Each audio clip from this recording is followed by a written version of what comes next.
இன்றைக்கி டே 17 நம்ம வந்து 100 நாளில் 1 லட்ச ரூபா சம்பாரித்து காட்ட போகிறோம். இன்றைக்கி வந்து நம்ம மீன் தான் வைக்க போகிறோம். 2 வகையான மீன் வைக்க போகிறோம். ஒன்று வந்து கவலை மீன், இன்னொன்று வந்து காணாங்கத்தை. இன்றைக்கி எவ்வளோ நம்ம ப்ராஃபிட் ஏர்ன் பண்ணோன்றதை பார்த்துருவோம். ரொம்ப டைம் ஆயிடுச்சு, மீன் விற்று முடிச்சுட்டு இப்போ தான் வீட்டுக்கு வந்தாச்சு. எனக்கு வந்து இன்னுமே கால் வந்து சரியாகாமல் இருக்குது, ரொம்ப முடியல. நேற்று நைட்டெல்லாம் தூக்கமே இல்லை.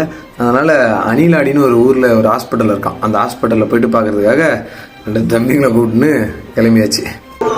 இந்த ஹாஸ்பிட்டல் வந்து 4 மணிக்கு தான் ஓப்பன் பண்ணுவாங்களாம். இது தெரியாமல் நாங்கள் 2 மணிக்கே வந்தாச்சு. 2 மணிக்கு வந்து வெயிட் பண்ணி இப்போ தான் வந்தாங்க. நம்மளை உள்ளே கூட விடலை. எப்பா நீ மூடிக்கிற வெளியே உட்கார, ஊசியை வெளிலத்துலேருந்து போடுறட்டு வெளியே உட்கார வச்சு ஊசியை போட்டாங்க. அதோட ஒரு பஞ்சு டைலாக் சொன்னாங்க பாருங்க, ஊசி போடுறதுக்கு இடத்த காமிச்சா மட்டும் போதும், உலகத்தையே காட்ட தேவையில்லை அப்படின்னு. வந்தாச்சு, ஊசி போட்டாச்சு, மருந்து வாங்கிட்டு கிளம்ப வேண்டியதான்.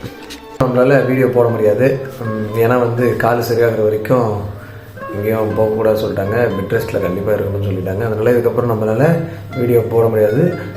கால் சரியானதுக்கப்புறம் எவ்வளோ நாள் ஆகுதுன்னு தெரில. கால் சரியானதுக்கப்புறம் டே 18 நம்ம கண்டினியூ பண்ண போகிறோம். இன்றைக்கி நம்ம எவ்வளோ ஏர்ன் பண்ணியிருக்கோம்னு பார்த்தீங்கன்னா ஒரு 1000 ஏர்ன் பண்ணோம். அதில் 100 ரூபா பெட்ரோலு, 100 ரூபா தங்கமயில் டிஜிகோல்டு ஆப்பு, இன்னொரு 100 ரூபா இந்த ஹாஸ்பிட்டல் போகிறதுக்காக பெட்ரோல் போட்டாச்சு. மீதி வந்து 700. அந்த 700 வந்து நம்ம பலோன் பேங்க் அக்கௌண்ட்டுக்கு மாற்றி விட்டாச்சு.